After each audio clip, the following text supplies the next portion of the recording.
Horses out, Abel Negro gets away immediately. Moving up Hari outside Ming City.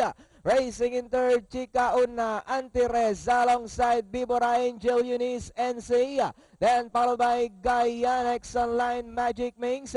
Danori inside, Plytatius in command, second last, and Pali trails the field.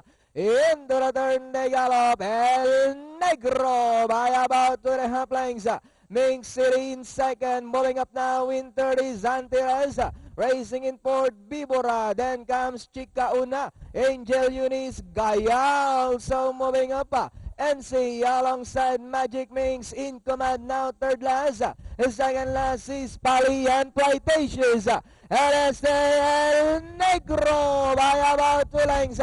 Ming City now trying to get closer in second. Antilles in third. Bibora is racing in fourth. Danori inside. Chica Una moving up. Gayari outside. Angel Eunice. NC Ming City. As they come down to the last 200. And it's still El Negro by about 2.5 lengths.